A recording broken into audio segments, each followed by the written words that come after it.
porque lo que está sucediendo aquí es ni más ni menos que un gesto indecoroso e ignoble. Están cubriendo de vilipendio un objeto que simboliza a la patria misma, a la patria vieja, a la patria antigua, a la patria hispano-católica. Y quienes están llevando a cabo este proyecto inicuo son proyectos de hombres, microscópicos Judas, almas de estiércol, manos podridas.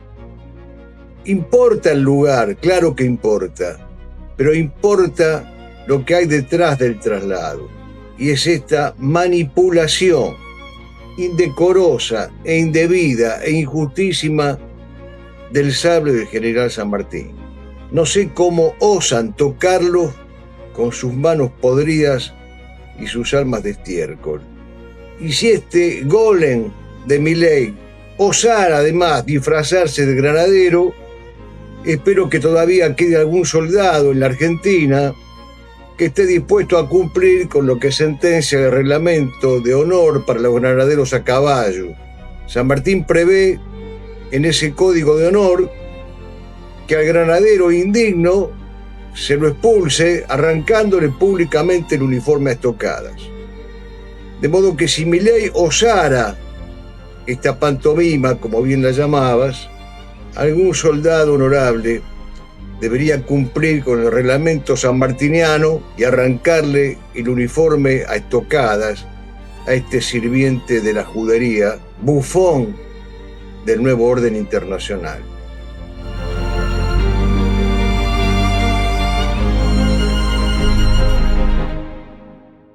Bienvenidos a todos a un nuevo programa de Verdad y Vida. Hoy vamos a tratar un tema que ha resonado mucho últimamente, es un tema de actualidad y se trata del traslado del sable corvo que San Martín legó a don Juan Manuel de Rosas. En este programa lo que quiero hacer es rescatar un poquito lo que es la figura de Rosas y tengo además para esto dos personas increíbles que nos han prestado su tiempo, que ahora las vamos a presentar. Pero lo que me interesa en este programa es sobre todo hablar de la situación del traslado del sable que quiere hacer Milei desde el Museo Histórico Nacional de Argentina hacia, digamos, el regimiento de granaderos y los motivos que pueden haber detrás de esto. Y además hablar de la parte ideológica que hay detrás de esto y todo esto englobado en la defensa, como decíamos, de la verdad a raíz de la tradición y de la contrarrevolución, que son las bases de este canal de YouTube.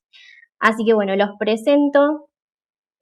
Muchísimas gracias sobre todo por el tiempo, Sebastián Sánchez y Antonio Caponeto. Vamos a hacer una breve presentación de cada uno. Bueno, Antonio Caponeto es católico, esposo, padre y abuelo, maestro, profesor de historia.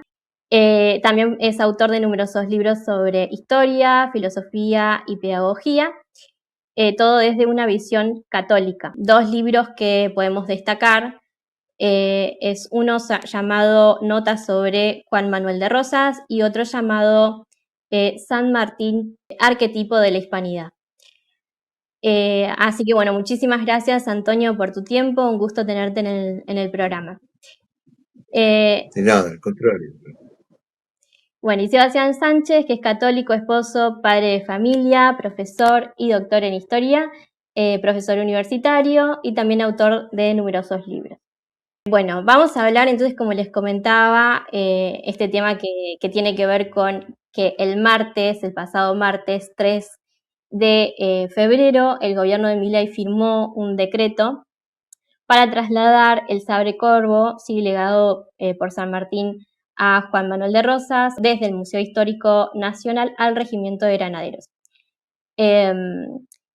Y bueno, la entrega sería efectiva este sábado 7 del mes de febrero. Bueno, la primera reflexión que vamos a hacer y que también obviamente los invito a hacer al profesor Sebastián y a Antonio Caponeto es qué intenciones puede haber detrás, ¿sí? de este traslado, qué supone esta medida. Yo personalmente, bueno, saben que se armó bastante revuelo en las redes sociales a través de esta cuestión, de este tema. Tuvieron mucha relevancia las personas que se expresaron en defensa del sable corvo y que el sable corvo quede en el Museo Histórico Nacional y que no se haga el traslado. Y bueno, personalmente, por mi parte, también hice un tweet en X sin realmente esperar que tuviera demasiada repercusión, simplemente quería expresar mi postura al respecto y a raíz de la relevancia que tuvo ese tweet, también me han contactado de diferentes medios de comunicación. Yo la verdad es que no quise por el momento dar nota a ninguno porque mi interés no es que de esto se haga ningún uso político al respecto, ningún uso partidario, vamos a decir, al respecto, sino que mi intención es más bien poder hacer una defensa de la verdad y también alertar sobre los posibles riesgos que implica este traslado, ¿no?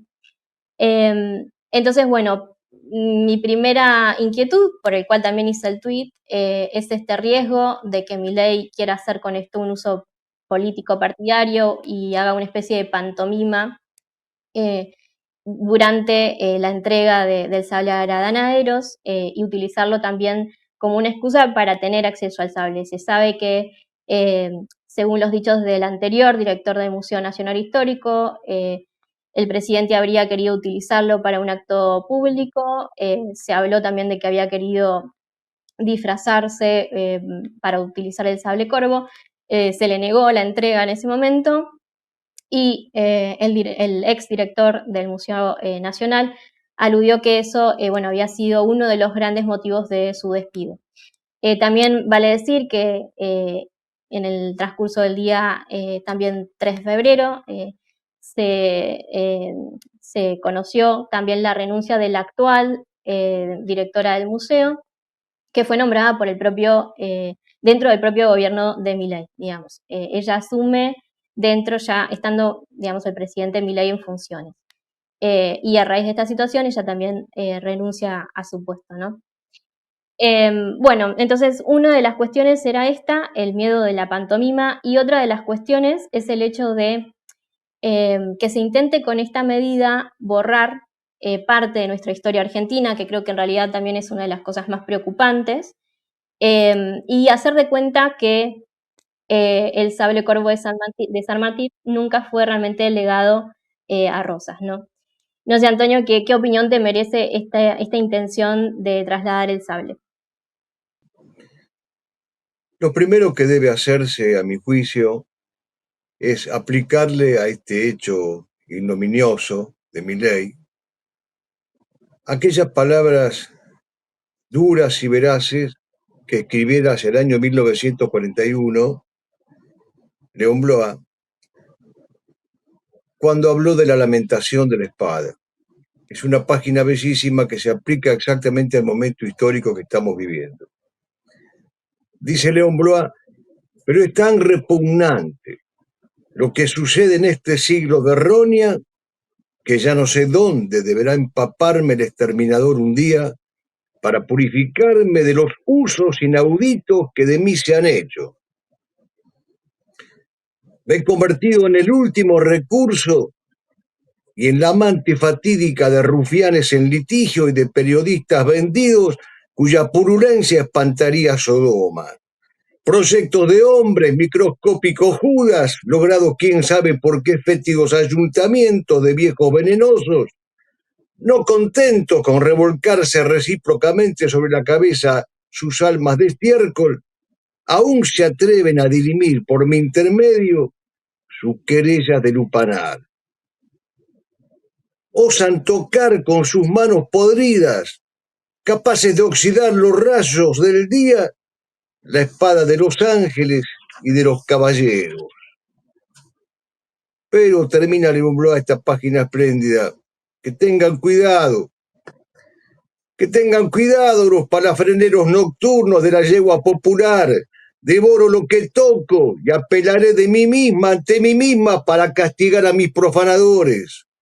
Voy a volver a ser la espada de llamas y los hombres al fin sabrán para reventar de espanto qué cosa es este remolino del que habla la escritura. El sable de San Martín, podría decir exactamente estas palabras de León Blois, porque lo que está sucediendo aquí es ni más ni menos que un gesto indecoroso e ignoble. Están cubriendo de vilipendio un objeto que simboliza a la patria misma, a la patria vieja, a la patria antigua, a la patria hispano-católica.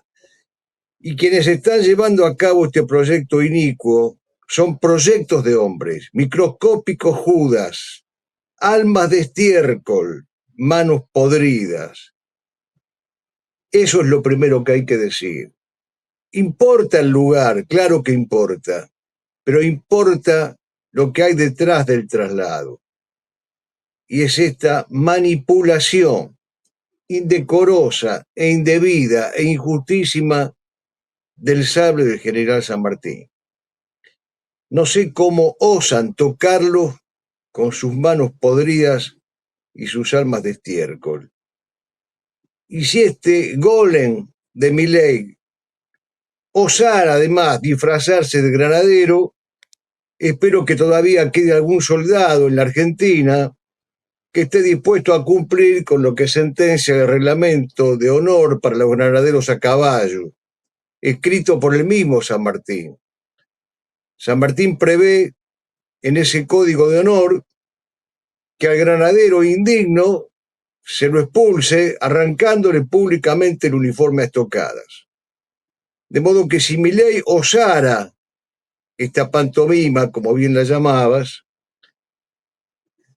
algún soldado honorable debería cumplir con el reglamento sanmartiniano y arrancarle el uniforme a estocadas a este sirviente de la judería y a este bufón del nuevo orden internacional.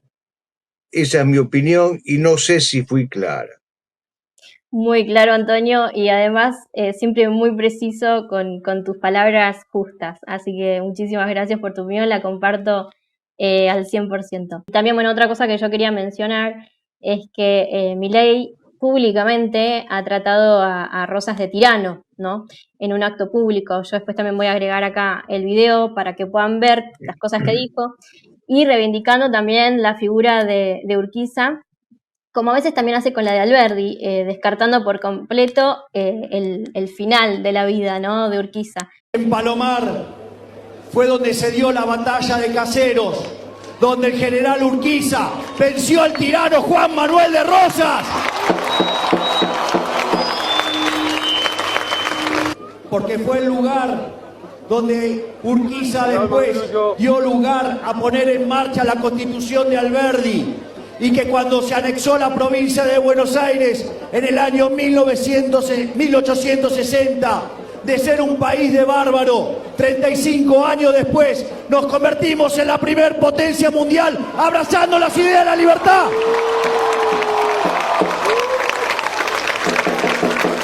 Milei es un ignorante infatuado y es un hombre henchido de vanagloria y de narcisismo, que él cree que su coeficiente intelectual está por encima del resto. Y es un hombre que se ha entrenado para debatir en el universo del espectáculo y de la farándula. Entonces sale ganancioso en un terreno en el cual nadie puede disputarle una verdadera discusión. Eso ha cimentado la fama de invulnerable intelectualmente de Milei. Pero Milei es un sujeto que intelectualmente no aguanta un round de disputacio con ninguna persona medianamente preparada y culta. Es un hombre de una ignorancia abisal y completa.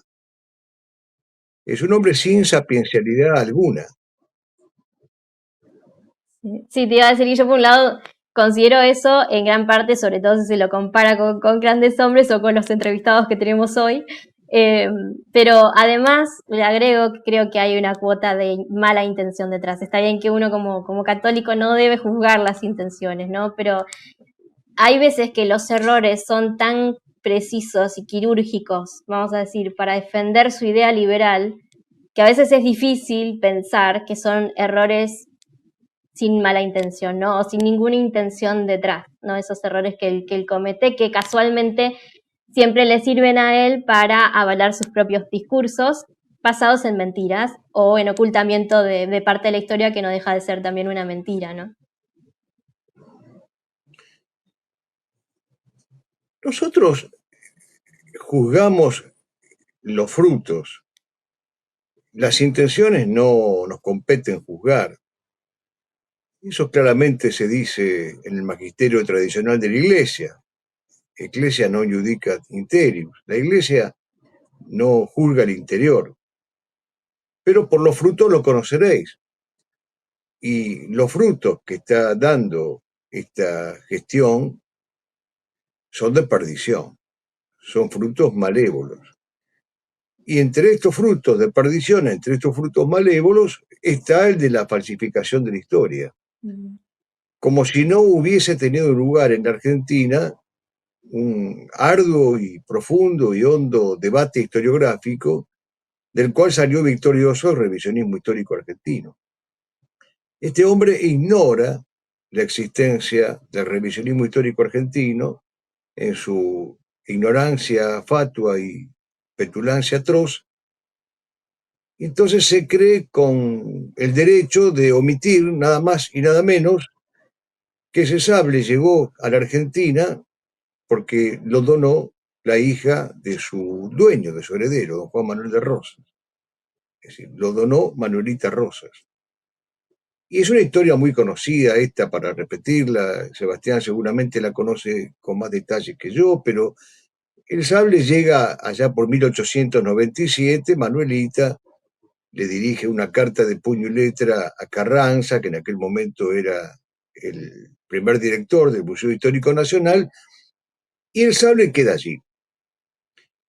Pero yo por eso insistí al principio, está bien que se discuta acerca del lugar más conveniente, más apropiado, más decoroso, más digno, está bien. Pero más importante que el lugar es la proyección política que se está haciendo del sable de San Martín. Y eso es lo que, con palabras de León Blois, me parece algo realmente repugnante. Ahora, vos me decías, Lucía, qué impresión o qué opinión me podía causar a mí verlo a Milei disfrazado de granadero. Y bueno, es el oprobio completo, es la decadencia de la decadencia. Imagínate que para portar un uniforme hay que merecer portarlo teniendo el espíritu y el ideario de aquel que lo trazó, que lo diseñó y con el cual nos llevó a la victoria. Ahora, no hay nada más opuesto al ideario sanmartiniano que el liberalismo de Milei. Que el liberalismo, que el masonismo, que el mundialismo, que el capitalismo y que la defensa encendida que él hace del universo judeo-masónico. Entonces, es una incompatibilidad absoluta. Por eso que sería monstruosamente chocante verlo a este hombre disfrazado de granadero. Así también como si se disfrazara con cualquier otro uniforme histórico. La patria le resulta algo ajeno y hostil a Milei. Él es un verdadero apátrida, un hombre apátrida, amoral y siniestro. Bien, yo no quiero abundar en esto, que Sebastián se quedó sin intervenir, lo cual es una pena para los oyentes y para mí en particular, porque por una cuestión técnica. Yo pido disculpas, yo seguía hablando porque no aparecía el que sabe, pero que hable Sebastián. Sebastián, ¿qué opinión te merece, por ejemplo, los dichos de Milei sobre como tratarlo a Rosas de tirano o reivindicar bueno, él le dice la victoria de Urquiza y que eso en un video público que hizo en Palomar, habla también de la victoria de la batalla de Caseros y que a raíz de ahí la patria, según él, despega, florece y bueno. según las ideas de la libertad, ¿no? ¿Qué opinión te merecen esos dichos? Y bueno, y también la cuestión del traslado del sable. Bueno, en principio, muchas gracias, Lucía. No escuché la primera parte por problemas técnicos. Ahora estoy conectado con el celular, los escucho perfecto, pero los veo muy chiquitos. En principio, entonces, agradecerte y corregir a Antonio. Yo no sé en nada más que él. Y la verdad es que una vez que me dijiste que venía Antonio, dije, bueno, me voy a predisponer a atestiguar una entrevista. Él hace gestos, pero realmente es un gigante, uno de los hombres más importantes del revisionismo histórico. Y que yo solamente lo escucho y aportaré o intentaré comentar alguna cosa. Pero de nada yo sé más que Antonio. En realidad, a mí me parece que todos los adjetivos que ha utilizado Antonio para caracterizar a este personaje, yo no sé si habló del golem, si lo mencionó, pero bueno, está entre las caracterizaciones que muy bien ha hecho Antonio respecto de este personaje. Le caben todos los adjetivos. Y obviamente yo estoy apenado, angustiado, avergonzado ante la realidad que hace 2 años padecemos de tener a este personaje o a estos personajes como autoridad política del Estado argentino, ¿no? Es cierto que hace mucho tiempo que venimos avergonzados, hace mucho tiempo que venimos apenados, angustiados, por una autoridad política que esencialmente es ilegítima, ¿no? Que se ha ido ilegitimando a lo largo del ejercicio en los últimos 30, 40 años, digamos, ¿no? Pero en un increyendo, y uno dice, bueno, ¿dónde termina el abismo, no? Es como el fondo del mar, que uno dice, este es el precipicio final. No, hay uno más, ¿no? Pero, y más allá, y más acá de todas las adjetivaciones que le corresponden, que le caben a este personaje, hay algo que yo vengo viendo en estos 2 años, y antes de estos 2 años, cuando uno ya preveía, frente a la inocencia en aquel momento, ¿no? En 2023, a la ingenuidad de alguna gente más o menos cercana respecto de lo que se aproximaba, uno ya preveía que más o menos, sin tanto desvergonzado desparpajo, sin tanta mediocridad, sin tanta brutalidad, uno más o menos preveía que esto iba a acontecer. Pero lo que angustiosamente hemos ido corroborando es que quienes hoy están representando a la autoridad política del Estado argentino, son la autoridad política del Estado argentino, tienen una visión historiográfica que yo creo que, más allá de la brutalidad de Milei, tiene un trasfondo, que es un antiguo trasfondo, hoy, si se quiere, remozado. En realidad Milei habla de Rosas, pero habla también, hablando de Rosas, habla de la Argentina, y yo lo he escuchado, por ejemplo, o lo he leído, porque me cuesta mucho escucharlo, hablar y decir que antes de 1853 nosotros éramos un país de bárbaros, ¿no? La Argentina era un país de bárbaros. Entonces, en realidad, Milei no está inventando nada, no está innovando en nada, sino remozando una antigua apostasía, que es esta de caracterizar inauténticamente a la historia argentina. Lo que ha pasado ahora con el sable de Corvo, que no gratuitamente sacan el decreto, creo que fue un decreto, el día 2, en vísperas de San Lorenzo, haciendo después la parodia de la conmemoración de San Lorenzo, pero también en vísperas de Caseros, ¿no? Ambos, momentos de la historia argentina brutalmente falseados. Pero no por personajes de tan poca categoría, sino por mucho tiempo, mucho tiempo, de falsarios que han atentado contra la verdad histórica en la Argentina, contra la propia comunidad política argentina.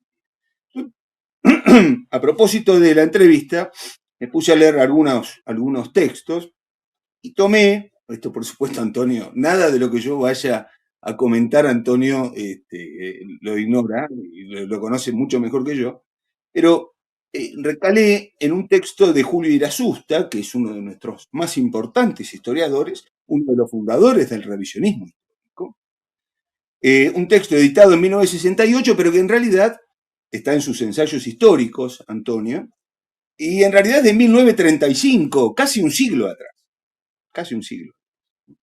Poco tiempo tenía el revisionismo histórico en aquel momento. E Irasusta dice, el odio de los vencedores de Rosas, entre los cuales están estos, ¿no? Los vencedores de Rosas de otrora, por lo menos eran más viriles, ¿no? Pero entre el odio de los vencedores, de los cuales estos son herederos, masones y liberales, ese odio arrojó sobre aquel hombre una condenación tan ciega que sus efectos se sienten hasta hoy en la esencia del país, dice don Julio, en la apreciación de su historia, en las dificultades que atraviesan sus instituciones y hasta en la comprensión de la vida universal. No es un tema menor, nunca lo ha sido, nosotros lo sabemos, la adulteración de la historia. Y en este momento, este hecho que para algunos puede ser fortuito, casual o poco importante, es significativo porque de un plumazo están continuando con la adulteración de el libertador y del restaurador, ¿no? Entonces creo que, reitero, mi angustia, mi preocupación por todos estos tiempos tan gravosos, tan duros, se acrecienta por dos cosas. Primero, por esto de lo que venimos hablando, ¿no? La continuidad del discurso o de la ideología falsaria de la historia, y por otro lado, un tema que no me preocupa menos, el hecho de que haya mucha gente que no advierta, mucha gente, digo, que conoce la verdad, ¿no? O alguna gente, no sé si mucha, que conoce la verdad y que por distintas motivaciones le está escabullendo y no está reconociendo la gravedad de lo que se está haciendo en la Argentina, ¿no? Bueno, eso por mi parte. Perfecto, coincido completamente en la preocupación, ¿no? Quien controla el pasado controla el futuro, se dice, ¿no? Entonces esta idea de falsear la historia nunca fue por casualidad, vamos a decirlo así, ¿no? Ya viene y lleva ya un tiempo, y por eso es que fue tan necesario el revisionismo histórico argentino. Y bueno, acá tenemos a dos grandes del revisionismo católico argentino, por eso también los quise tener en esta entrevista, y bueno, les vuelvo a agradecer también por el tiempo que están brindando. A mí me parece que Sebastián dijo algo que habría que subrayar, y es la vergüenza que se siente. Yo no lo había pensado de ese modo, pero lo había sentido de ese modo. En rigor, uno siente vergüenza ante el espectáculo nefando que están dando estos personajes. Y esa vergüenza causa un verdadero dolor, un dolor de patria, diría Marechal, un dolor que se lleva en el costado sin palabra ni grito. Y no es fácil sobrellevar el dolor de patria. Tenemos motivos para afianzarnos y afincarnos en la esperanza, pero no es fácil presenciar este espectáculo que es vergonzoso, es vergonzoso. Y ocurre precisamente porque entre las características de Milei está la inverecundia, es decir, la incapacidad para avergonzarse.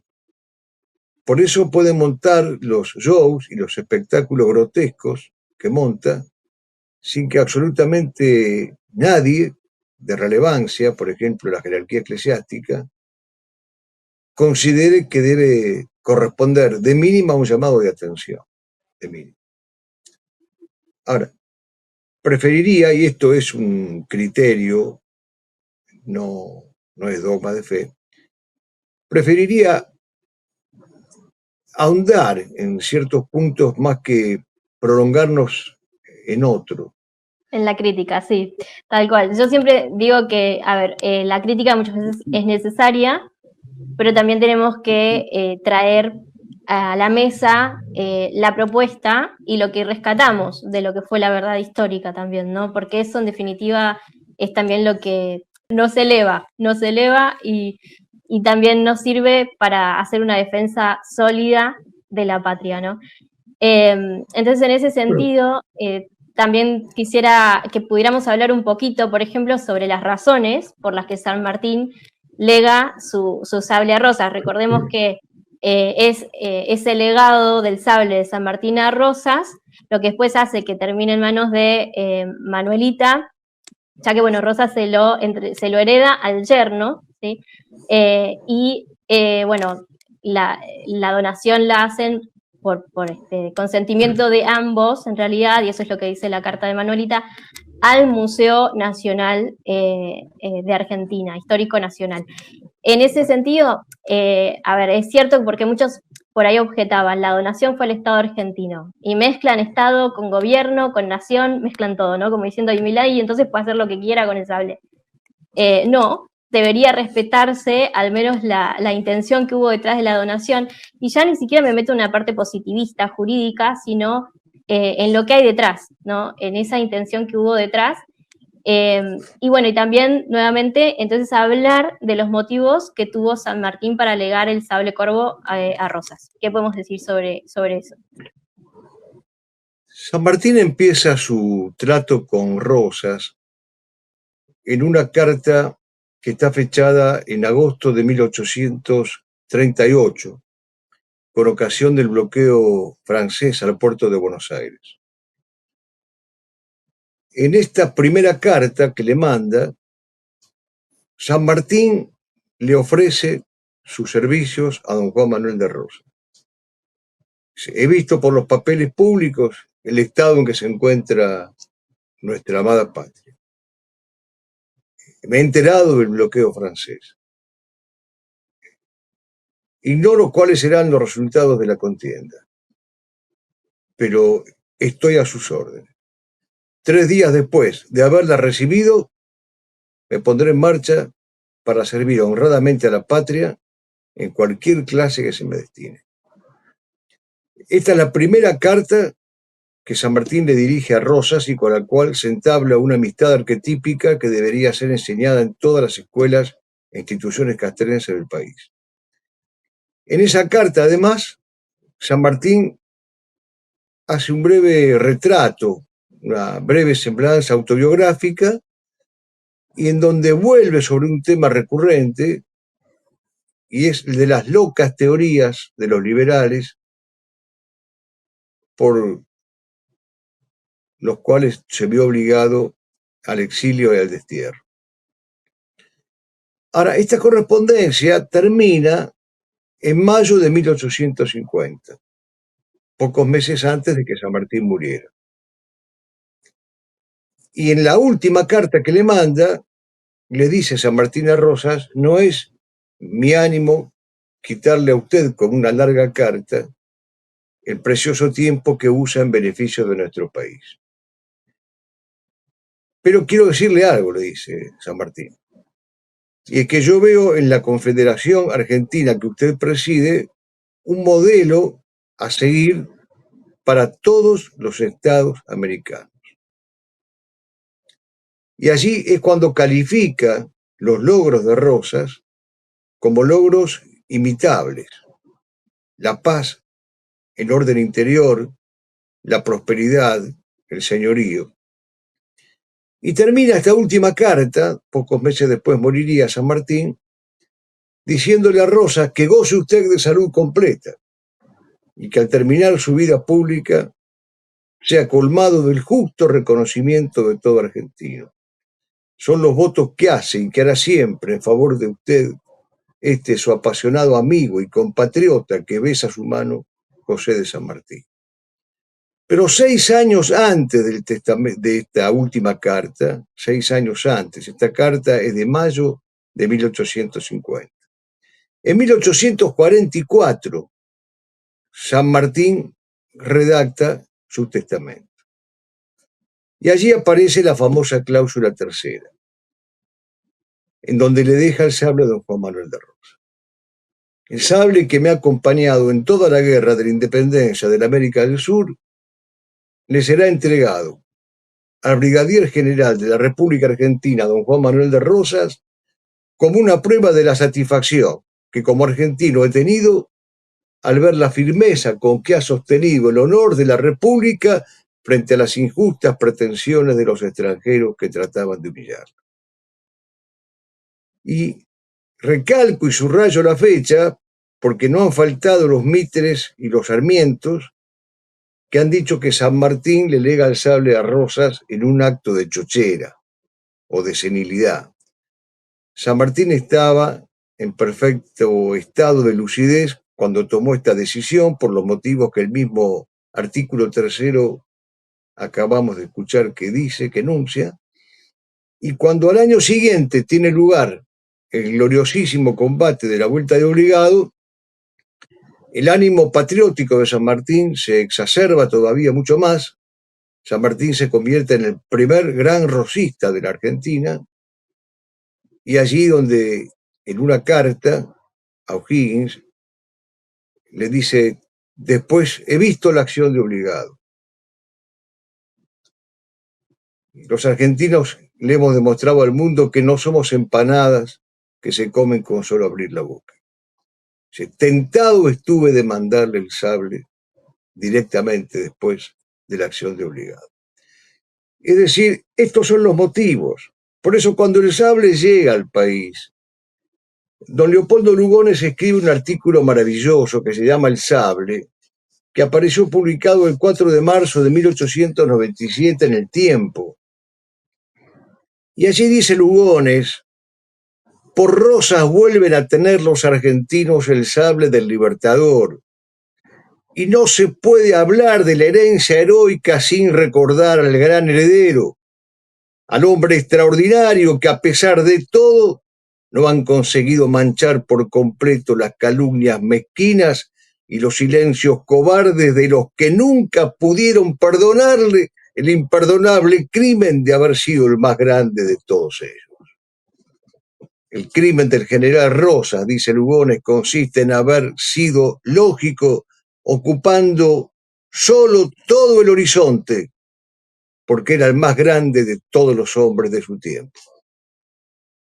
Y recordando justamente la acción de Obligado, que lo volvió a motivar a San Martín al envío del sable, dice Lugones, Rosas alzó entonces su cabeza principalmente hermosa y soberbia, hizo pelear a su pueblo y batiéndose ambidestro formidable, con un brazo contra la traición que ponía en venta la propia tierra por envidia de él, y con el otro contra la invasión que venía a sacar en tierra extraña, echó a la tempestad riendas de hierro que manejó con sus puños de gran jinete de pueblos y de potros, y por segunda vez se salvó la independencia de América.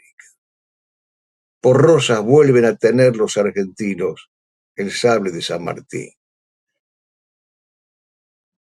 Y termina diciendo Lugones, pero los sables no tienen nunca las culpas de los males de los pueblos. Los culpables son las manos. Por eso estas manos pérfidas y apátridas de Milei no pueden osar tocar ese sable, ni pueden osar usurpar un uniforme que no les corresponde. Milei no tiene absolutamente nada que ver ni con el ideario sanmartiniano, ni con el ideario rosista, ni con la conducta, ni con el estilo de ambos hombres. Esto es lo que debe quedar claro. Ahora bien, una cosa más y termino. Respecto de tu pregunta, Lucía, ya hemos visto las razones por las cuales San Martín le deja el sable a Rosa.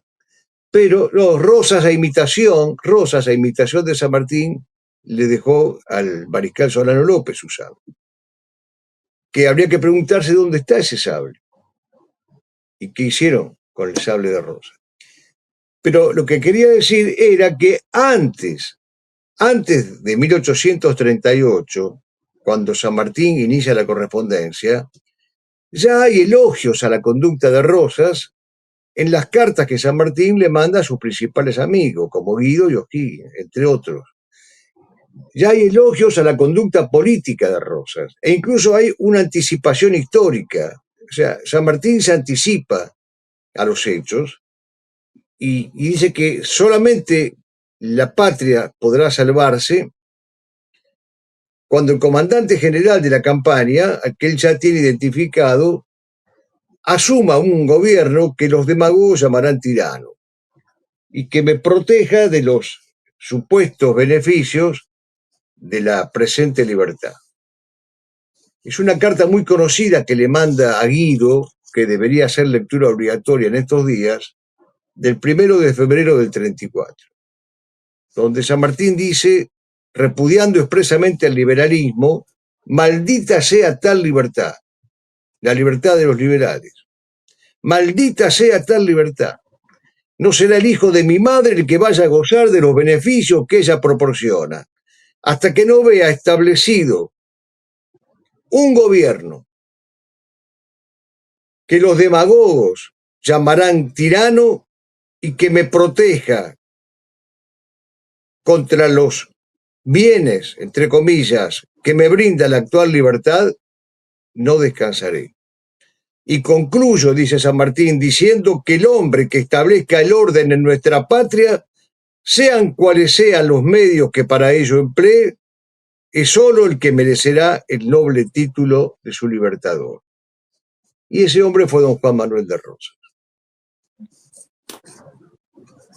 Así es, coincido, totalmente increíble las cartas, gracias Antonio por leerlas y además con esa prosa que tenés, esa poesía que tenés cuando hablas, así que... No, bueno, no, te agradezco, pero esto no es cuestión, está bien, gracias, pero es una vergüenza lo que está pasando, como decía Sebastián, y es una angustia muy grande. Sí, no, yo siempre rescato que, bueno, como católicos sabemos en quién ponemos nuestra esperanza, que sabemos quién vence la batalla final, que es Cristo, y que a nosotros se nos pide simplemente dar la batalla.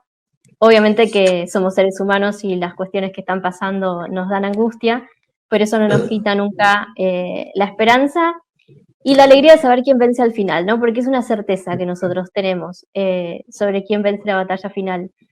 Cuando muchas veces los liberales en este tuit que se hizo viral, que hice en X, me decían, bueno, completamente fuera de cualquier análisis histórico, ¿no? En Caseros, Urquiza venció a tu abuelo, ¿no? Los liberales ganamos la batalla, ¿no? Y yo pensando, bueno, no, el que ríe último ríe mejor, y sabemos quién vence al final, ¿no? Entonces, creo que, a ver, en este canal de YouTube vamos a hablar de temas difíciles, vamos a hablar de temas duros, pero no hay nadie mejor que el católico para enfrentarse con estos temas, porque tenemos una esperanza puesta en Cristo, y eso no nos lo quita nadie.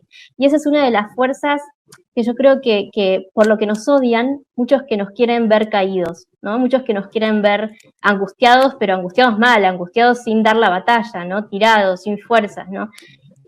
Nos quieren muchas veces ver en el piso como país, pero se empieza también por el ánimo de cada individuo, ¿no? Por eso muchas veces nos quieren dejar solos, sin familia, sin raíces, confundidos sobre nuestra propia identidad, sin nuestra historia, sin siquiera saber hoy en día si uno es hombre, si es mujer, ¿no? Porque en el medio de esa confusión muchas veces la gente no sabe ni de qué agarrarse para dar alguna batalla, ni siquiera hoy en día se reconoce que existe una verdad con esto del relativismo.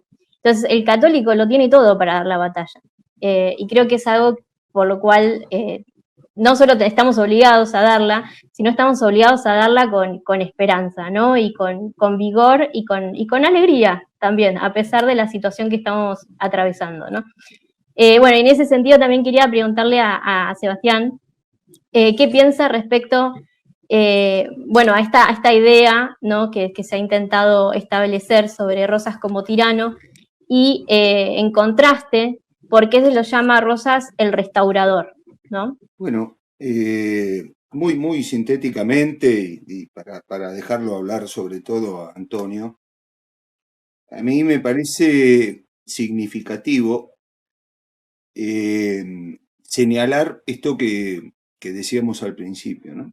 Aquí hay una adulteración que engloba a estas dos grandes figuras de nuestra historia, no solo a Rosas, sino también a San Martín. No ha sido fortuito el hecho de que un archivero de la masonería argentina sea el nuevo presidente de la asociación de la no asociación sanmartiniana, Antonio,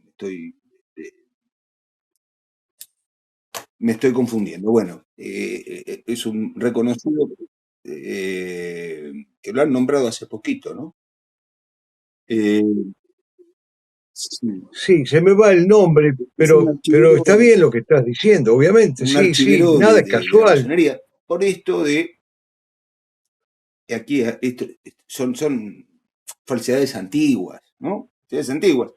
Esta idea del San Martín liberal, del Santón laico, la idea del San Martín masónico.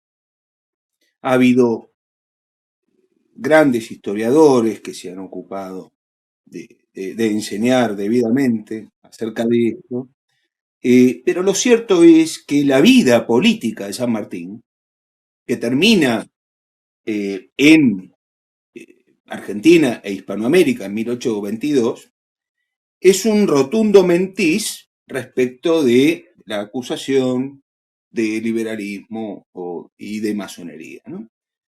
O de su pertenencia al liberalismo y a la masonería. Lo fue desde su enfrentamiento en 1812, apenas llegado, con Rivadavia, que sería ese hombre de infernal conducta, ¿no? Así se refería San Martín a este personaje pequeño de nuestra historia, que sin embargo ha hecho mucho daño, y sería un enfrentamiento de larga duración. En 1812, luego lo que Mitre, el primer falsario que ha hecho escuela, por derecha o por izquierda, ha hecho escuela, Mitre denominaba la desobediencia de San Martín, el abandono del centralismo liberal porteño en la campaña de los Andes. Pero hay un momento supremo que es el de San Martín, protector del Perú. San Martín, en el breve periodo en el que fue protector del Perú, y los peruanos esto lo recuerdan siempre con mucha hidalguía, planteó dos cuestiones centrales, ¿no? El estatuto, que establece el estatuto provisorio de 1821, que más allá de que se referencia en la Constitución Liberal de Cádiz, bueno, era uno de los instrumentos constitucionales que había en ese momento, niega la libertad de cultos y plantea la religión católica como la religión del Estado. Pero además de la obra de San Martín en el propio Perú, lo que tenemos que pensar es la búsqueda de la unidad hispanoamericana, que era en sí misma, reitero, un rotundo mentís del proyecto liberal masónico, que era la fragmentación. Y esa búsqueda sanmartiniana, que se da, sobre todo, que queda en evidencia con las conversaciones de Punchauca y Miraflores, donde propone la restauración, tratar de evitar el desbande, podríamos decirlo así, de las independencias, tratar de evitar la deriva liberal de las independencias, y propone un proyecto monárquico en el que incluso le dice a la Serna, virrey del Perú, masón él, le dice, mire, restauramos el antiguo virreinato, bajo otra forma, con otro monarca, no con este felón, no con este mediocre subnormal, no, con otro monarca. Bueno, Antonio Caponeto dice, San Martín protocarlista, ¿no? Cuando habla de quiénes son algunos de los posibles postulantes o candidatos a ser monarcas, ¿no? Lo que está pensando San Martín, o lo que está proponiendo San Martín, es la unidad hispanoamericana. Y bajo la forma de, digamos, la forma política de la monarquía, ¿no? Es cierto, después de la derrota napoleónica, la Santa Alianza, el Congreso de Viena, ¿no? Era un contexto. En 1835 ya no era el mismo contexto, ¿no? Por eso Rosas no puede proponer la monarquía. Pero San Martín, bajo la forma política de la monarquía, propone la unidad, busca la unidad. ¿Quiénes se niegan a esa unidad? Bueno, los propios realistas españoles que se niegan a la monarquía porque son masones, ¿no? Ellos sí siguiendo los dictados de la masonería y del liberalismo. Y esto que San Martín deja Hispanoamérica para prácticamente no volver más, aunque lo intenta una vez y después se ofrece en la guerra contra el Brasil, se ofrece en la guerra contra Inglaterra y Francia, en la campaña del Paraná. Pero lo que ve San Martín, más allá de obligado, más allá de la campaña del Paraná, como bien ha señalado Antonio, es la concreción de un orden político fuerte, expresado en esa confederación empírica, tal la feliz expresión de Julio Irasusta, que llevó adelante el restaurador. Leyéndolo decía Irasusta, bueno, no podía hacerse todo de sopetón, porque bueno, ya habían pasado unos cuantos años desde el 10. Ya había pasado la asamblea del año 13, que por un lado instituyó los símbolos patrios, pero por otro lado el laicismo, ¿no? Entonces, de a poco, como el político práctico que Rosas era, fue asegurando un orden político que fuera fiel a la tradición argentina. Porque lo que había pasado, y esto lo dice un gran historiador, Antonio le pone algunos matices que creo que corresponden, pero fue un gran historiador, sobre todo el derecho, Sorraquín Becú, dice, a partir de 1810, el liberalismo comenzó a atentar contra la familia en la Argentina. Esto que vos mencionabas recién, Lucía, en realidad esto ya es antiguo. Esto, por supuesto, lo expresan muchos de los nuestros, sobremanera el padre Castellani, ¿no? Lo que ha representado, el mal, el veneno que ha representado para los argentinos el liberalismo, no tiene medida. Él habla de los crímenes, ¿no? El padre Castellani, 70, 80 años atrás. ¿Qué decir ahora? Entonces, lo que entiende San Martín, y a eso se refería Antonio cuando hablaba de esa carta a Guido de 1834, es lo que él ve es el hombre que ha logrado cristalizar la organización nacional, pero no bajo el constitucionalismo y el mito del poder constituyente, sino sobre digamos, asentado en las raíces de la tradición argentina, ¿no? Creo que, más allá de la circunstancia de la campaña del Paraná, cuya primera batalla fue obligado, que fue una derrota gloriosa, pero después vinieron victorias, hasta terminar expulsando a puntapiés en el trasero a ingleses y franceses. Más allá de eso, San Martín vio que en Rosas cuajó, cristalizó aquello que él hubiera pretendido. Cuando Rosas, en 1835, es uno de los autores, el principal, del Pacto Federal, lo que él está viendo es que la patria se va disgregando. Habíamos perdido 6 provincias, la oriental más 5 altoperuanas. Estaba deteniendo, era un obstáculo Rosas para la independencia del Paraguay, porque quería impedir la desunión, la fragmentación, la ruptura, que era el proyecto que festejan estos, ¿no? Que festejan estos. Como el año pasado fueron a la embajada británica a festejar el Tratado de Comercio con Gran Bretaña de 1825, que tenía el anexo simpático de la libertad de cultos, ¿no? Porque eso es lo que han festejado, ¿no? Entonces, no quiero seguir, quiero dejar a Antonio, pero tanto Rosas como San Martín, principalmente el primero, claro, ¿no? Pero tanto uno como otro han sido o fueron, sobre todo Rosas, obstáculos para el avance de la destrucción propuesta por el liberalismo. Y otra cosa que Antonio Caponetto ha enseñado más de una vez, no solo fueron antiliberales, también fueron antimarxistas, porque los dos vieron en su largo exilio, ¿no? Tenemos que constatar también esa verdad horrorosa. Dos de nuestros grandes, de los más grandes de nuestra historia, tuvieron que morir exiliados. En su largo exilio, constataron en las revoluciones de 1830, de 1848, constataron que la simiente del marxismo provenía del liberalismo. Entonces, digo, porque hay tanto anticomunista a la violeta hoy dando vuelta, tanto San Martín como Rosas fueron antiliberales y además, por lógica, antimarxistas, ¿no?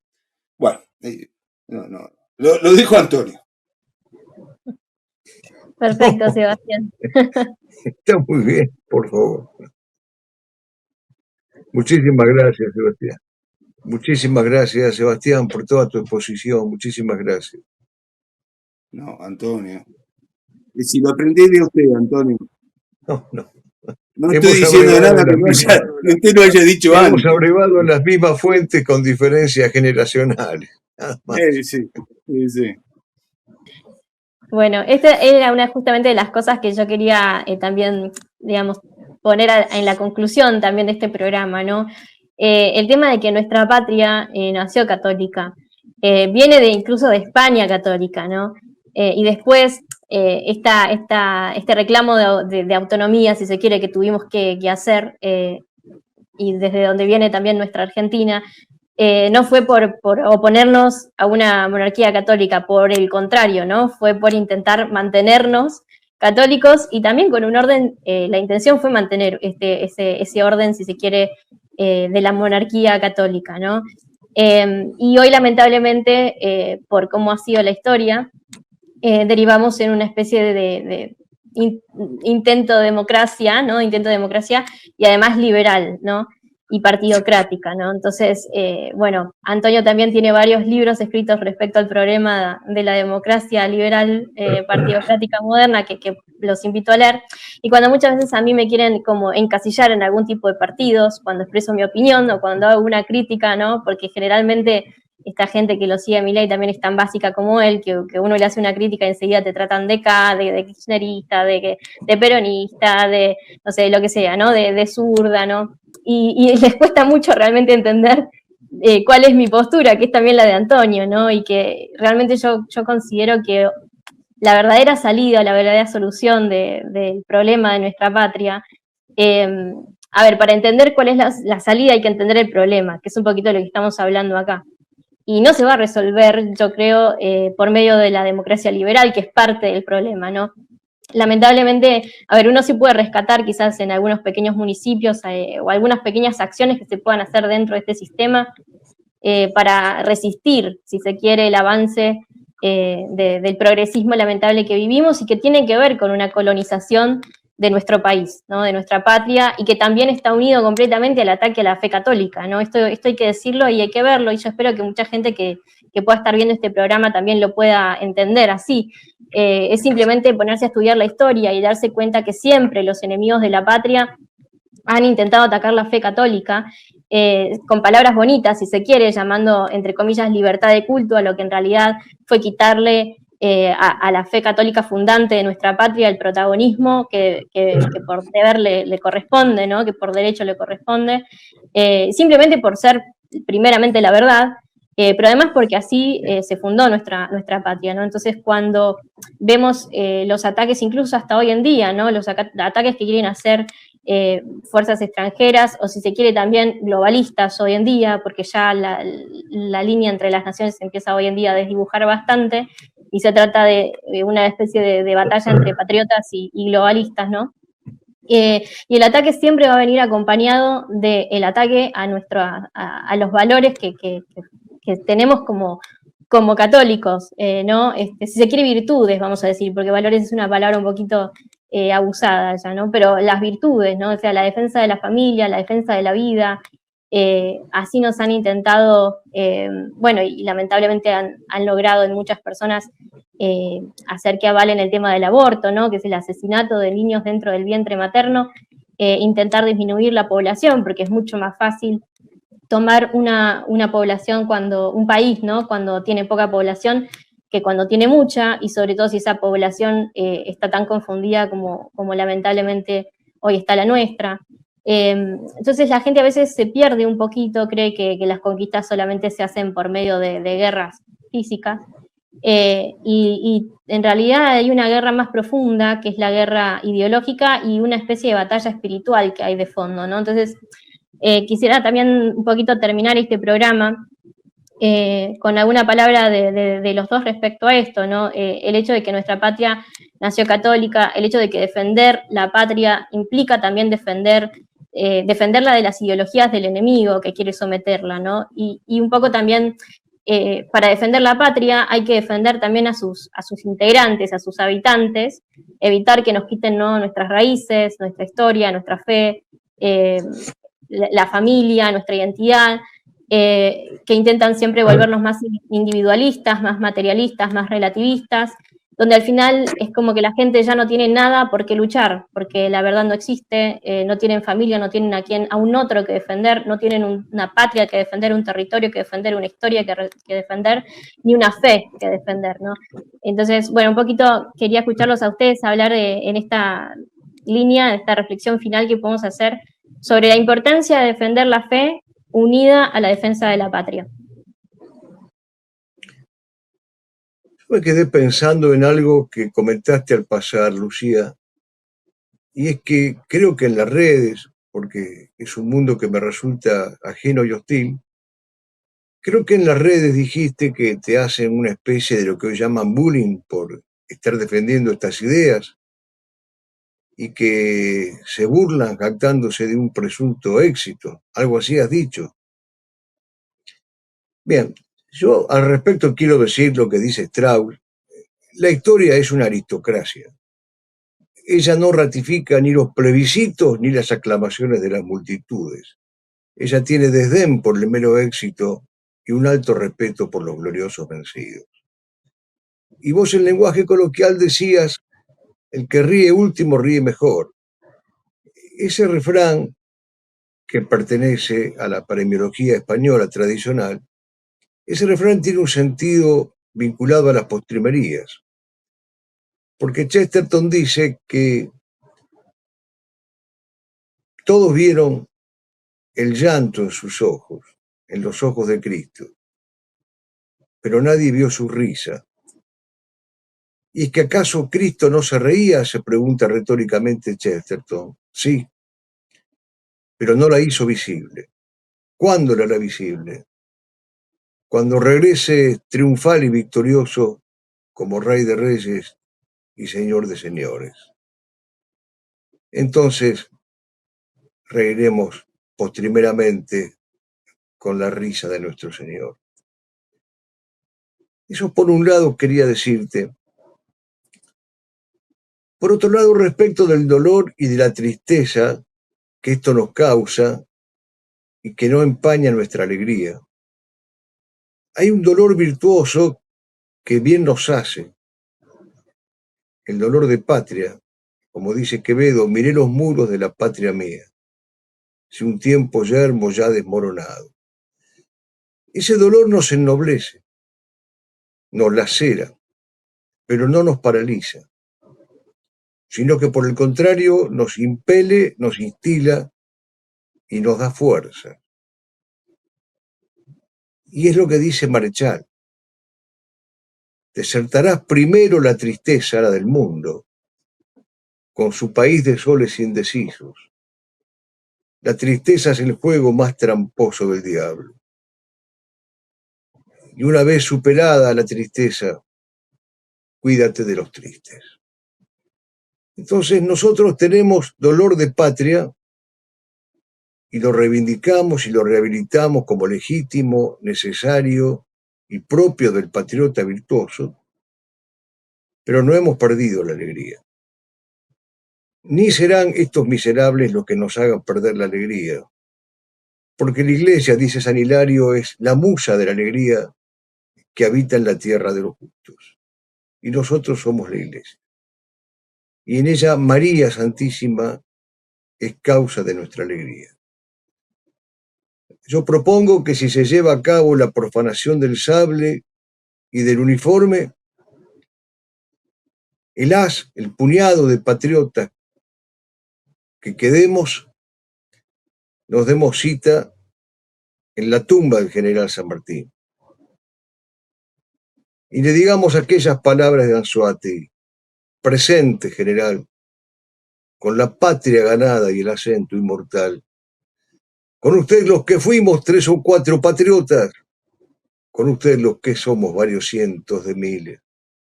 Los que tuvimos la limpieza de sangre y de intenciones, de jugarnos el todo por el todo, cargado de pobreza y de razones.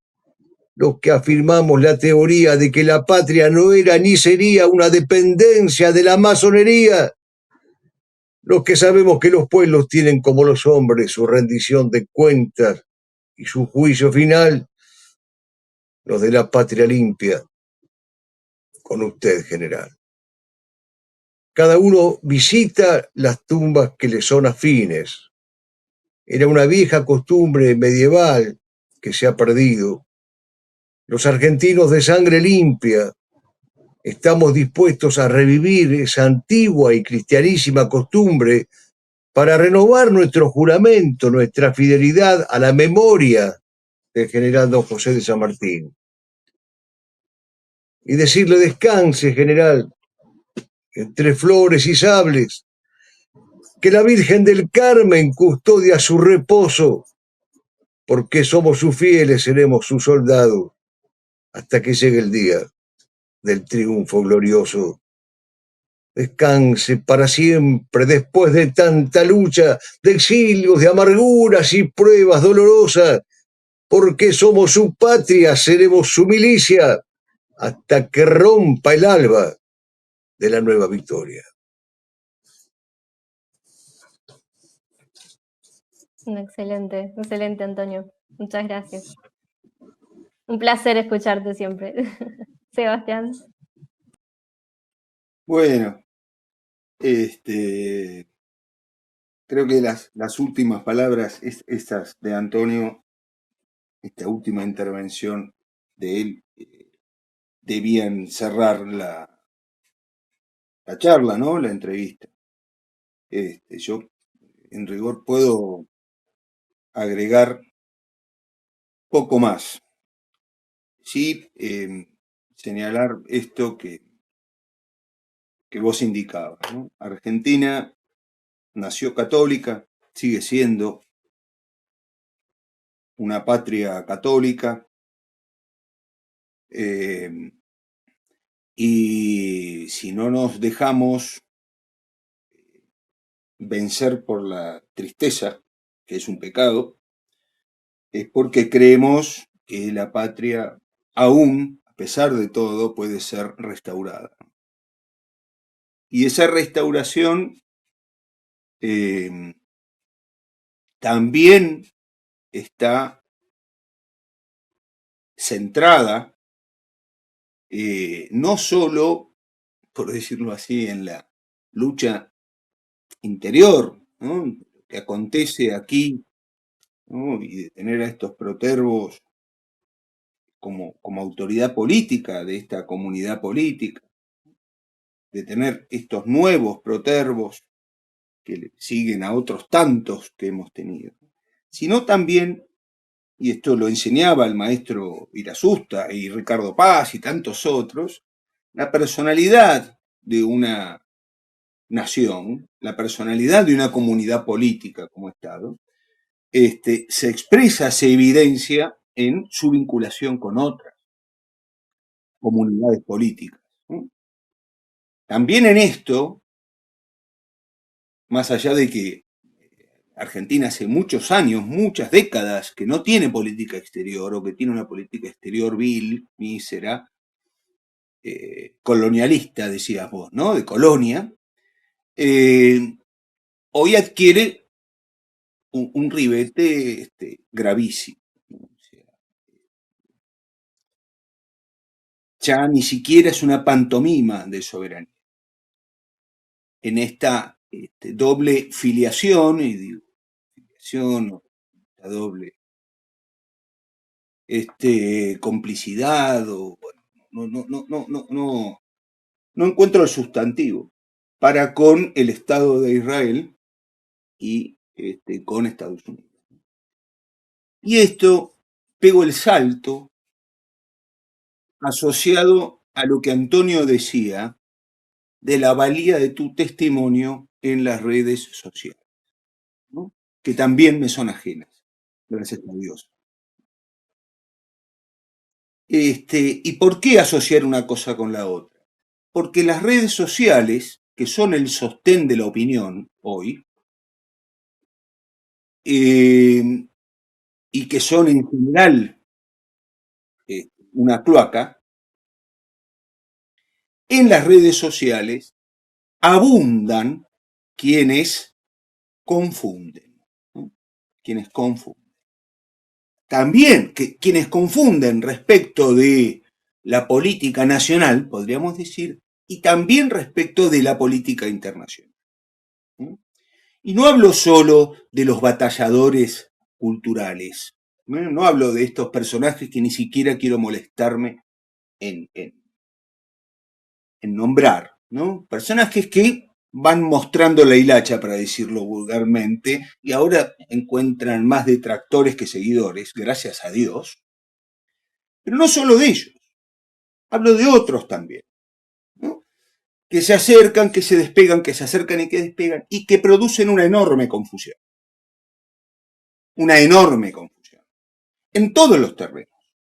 En todos los terrenos. En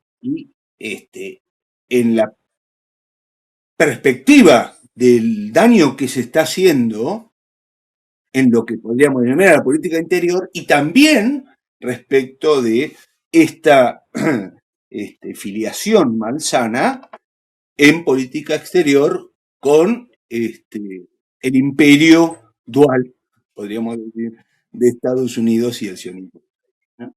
Pero bueno, eso me parece importante señalarlo, porque son muchas las cosas que están aconteciendo de una gravedad inusitada. Creíamos que no podíamos ver cosas más abisales y sin embargo las estamos viendo.